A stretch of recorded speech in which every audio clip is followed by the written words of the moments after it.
Ben from Snowers here, folks. This is a myCOOLMAN fridge, the CCP30, what they like to call the transporter. This is a compact fridge, about 30 litres of volume, which is great for short day trips, maybe short weekends away, or as a secondary fridge in the back of your car. This is a pretty neat and compact fridge, the CCP30, 61 centimetres in length, 34 centimetres in width, and 42 centimetres in height. And that incorporates all the handles and everything. It's all flush mounted, so it's a nice, neat unit and weighs in at about 70.5 kilos. Combination of materials in this guy, with a debate over whether plastic or metal is better. They've actually used polypropylene, all this grey here is polypropylene, and then these panels around the side here are actually a metal panel. So this can be handy for the extra battery pack that they've got that actually sticks on the side here, so you can run it with a portable battery pack. We'll show you a bit more on that in a different video. There's also stainless steel components, so all the metal components that you see, the hinges and stuff that we'll show you shortly, are all stainless steel. So it's put together with really high quality materials. We'll do a bit of a tour around the outside. We'll start on this side here. Not much to see, vent where the compressor is, all flat on that side, and obviously that metal panel down there that you can attach the battery pack to. Or optional battery pack, sorry. At the rear here, spring-loaded handle, and up underneath here is a little bottle opener. This handle can also be used for a tie-down point to secure it in the back of a car. And at the bottom of that, you've got a 12 and 24 volt cable input or power input. Don't have to use that, but one of those features at both ends. Around to this side, same as the other side, metal panel here, vent where the compressor is, and then around to this side here, starting at the top, we've got the control panel, a bit more on that shortly. Below that, another spring-loaded handle, which you can use for tie-down or just packs away flush when you're not using it.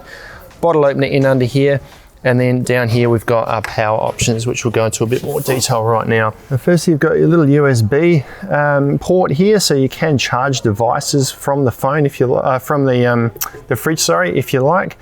Below that is an override switch, so when it's in normal use, the compressor and everything going into the fridge will operate as normal, the control panel and everything. If something fails in the fridge and you just need the compressor to run flat out, you flick this across and the compressor is just going to run at full bore, possibly even freeze the contents inside. So that's just an emergency switch that you might need to use should something fail in the fridge. And then at this end too, we've got another 12 and 24 volt port here and a 240 volt port here. Now I'm going to run this on 240 volts here today to show you how it works. So you get this little box that comes with the fridge here. Inside you get your instruction manual and you get a couple of cables. So I've got a 240 volt cable there that I'll use, and you also get a 12 volt cable which has the dual pin plug there and also a cigarette plug. So if we put this on here, screw it up, we can now attach that to a cigarette port. So you've got a few different options to power it up. As I mentioned today, I'm going to use the 240 volt plug. So this will plug straight in here. There's no external transformer for this. We plug this in here and then I'll run this back and we will plug it into the 240 volt power here, and that will then power the fridge up. It just beeped then. Now we'll turn this on here now and get it running. So the temperature inside is 17 degrees. I'm going to show you a bit more on how to use this panel shortly, but first I want to show you the rest of the features inside the fridge. Now this is just a single door, and this one it opens lengthways. You can't change the direction in which it opens. It's a nice large grab handle there to secure it down. It sits nice and flush on top. You can remove this lid if you like. You don't really need to, but if you do want to, you just keep bending this backwards, and there's these stainless steel or metal hinges here, a little spring-loaded clip in there that hold it in place against the metal clips on each side here as well. So it's a really good quality lid, and it feels really heavy, like it feels really insulated.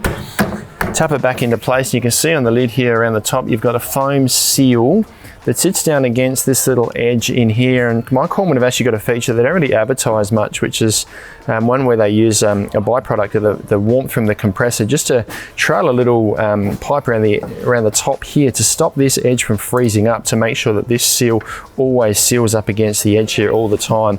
So if you are using it as a freezer, you're not going to get ice creep up over the top. There's about 30 litres capacity inside the fridge here, enough room for about 32 cans. Dimension wise, without the baskets in, you've got about 46 centimetres from end to end, about 24 centimetres from side to side, and there's two different depths here, about 32 centimetres at its deepest point to the top edge here, and about 15 centimetres where this shelf is above the compressor.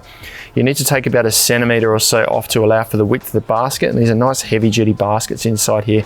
And they give you a few different options Before I go into that, I just want to mention there is an LED light at the end here, which is on so you can see contents inside during the dark, but that stays on even when the panel is turned off at the front, so there's always power to that light there. Now the baskets inside, there's two baskets in here. This top one sits across the top section on top of the shelf here that's above the compressor, and there's this little lift up panel here, so we can use that as a completely flat basket if we like. If we lift this up and just lock it in there, that now gives us a high spot here where we can actually put larger or taller items in there, while the 1.25 litre bottle doesn't quite fit through, but a wine bottle fits in there quite neatly, so we can use that tall section of the fridge while this is still usable space here, and then you've got the space below. I'm just going to close this lid to see if that wine bottle fits, and it looks like it does. Yes, it does. Actually, it's just a little bit firm. I'm going to pull this out and try it further up. So we've got this basket that comes out the top here, and there's that little latch that we talked about there, so you can leave that out if you like. And then there's a second basket in the bottom here. I'm just going to put the bottle further forward and see if... So that doesn't quite take that bottle upright. It's a little bit tall. The lid doesn't quite shut. It did at this side, but it's pushing up into this little cavity here. So if you make sure the bottle lines up with this cavity here, you'll be able to fit a couple of wine bottles in the back of the fridge there. Underneath that, you've got a second basket. Now these fit nice and firmly in here, and as I mentioned, they're really heavy duty baskets made with a nice grade of metal, coated in a plastic material, so they're not going to rust, so you can take them out.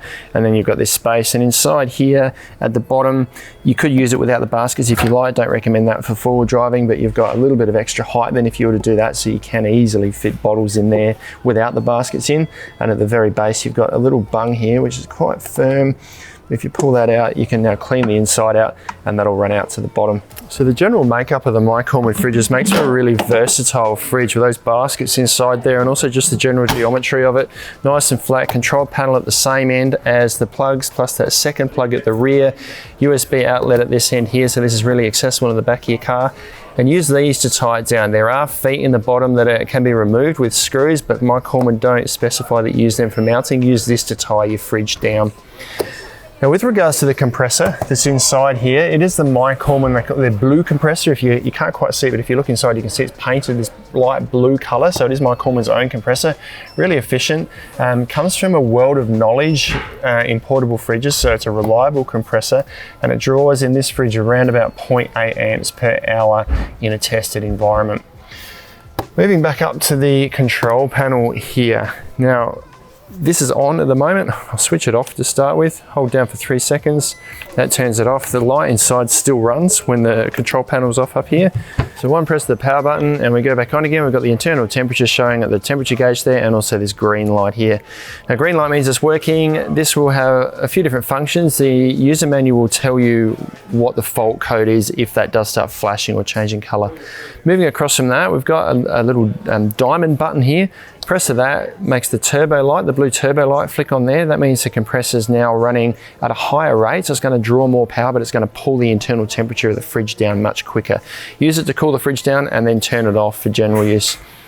Next one along is the settings selector. So one press of this allows us to change the internal temperature of the fridge. So this can go right down to -18 or up to about 20 degrees, or there you go, -22, and we'll go right up to about 20 degrees, I believe. We'll just see how far that goes there now. Or up to 10 degrees, which is warm as you need it anyway. So we'll set that down to 0 at the moment. Let it flash. That's the set temperature, and then it's going to stop flashing and go back to the internal temperature again. Now 2 presses of this will change from degrees to Fahrenheit, so we can use the up-down buttons here to change from Celsius to Fahrenheit. Let it flash and it will go back to the internal temperature once again.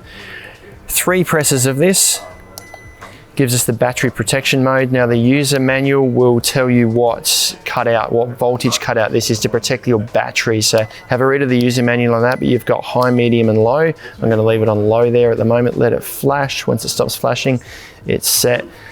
And then we've got one more setting. So 1, 2, 3, 4 settings, and this is turning the Bluetooth mode on and off. Now there is an app that you can use to control the temperature of the fridge, the temperature inside the fridge. This is turning the, oops, I pressed the wrong button there. This is off now. If I flick that on, let it flash. Once it stops flashing, it's then going to set the Bluetooth mode on. Now, to connect the Bluetooth, to connect this to the app, use these two buttons in conjunction, hold them down in association. This is now saying you can use a QR code or scan for the app, or have you read the user manual. It's going to help you understand how to connect this to Bluetooth. But the app's free, downloadable on Apple and Android phones, so nice and easy way to help control your fridge. And the last feature which they don't talk about in the user manual is if you hold down on these two buttons here, you enter a factory calibration mode. Now when these leave we've actually removed that recently, but when these leave the factory, this one in particular was set on A-2. Now that means they factory tested the temperature inside of the fridge here against what the reading is here, and they found that they need to drop this down 2 degrees to match what's inside. So you don't need to do anything, but if you do find, or if you are really worried about the temperature difference between the inside of the fridge and this, you find it is different, you can calibrate it by just holding down on those buttons here. If I say I'm finding I'm 2 degrees higher than I should be, I can adjust this, well, 2 degrees up or down, however I like, so that it's then accurate. So a feature that's not in the user manual, but a handy little thing that is there if you do need it. So as with the whole myCOOLMAN fridge range, really well thought out, comes from years and years of experience in the industry. Also really efficient with their own blue compressor, and there is 5 centimeters of insulation all around the edge here, so they are a really efficient fridge. Accessories include covers like this guy here. You can put a cover over the top. That's going to increase the efficiency of the fridge a little bit and also offer a bit of protection on the outside, although it already does have quite a durable exterior to it. And they also have at the moment a power pack or a battery pack here. So this has got magnets on the back here that team up with the metal panel that runs around here, so you can actually just attach the battery pack on the side here, use a cable to run from this port here into your 12-volt port on the end here, and you can run this independently of your vehicle. So that's just another cool feature that myCOOLMAN have added to their fridge range. This is an optional accessory. Battery technology is always evolving, so I'm sure this is only going to get better and better as time goes on. That is the myCOOLMAN CCP30, the 30-litre fridge, what they call the transporter. An awesome little fridge for day trips or short weekends away. You can check them out online at snowies.com.au, where you'll find them at our lowest prices every day. But if you've got any questions, let us know down in the comments below. Subscribe to our channel for all of our latest info, or check out some other fridges like these ones down here.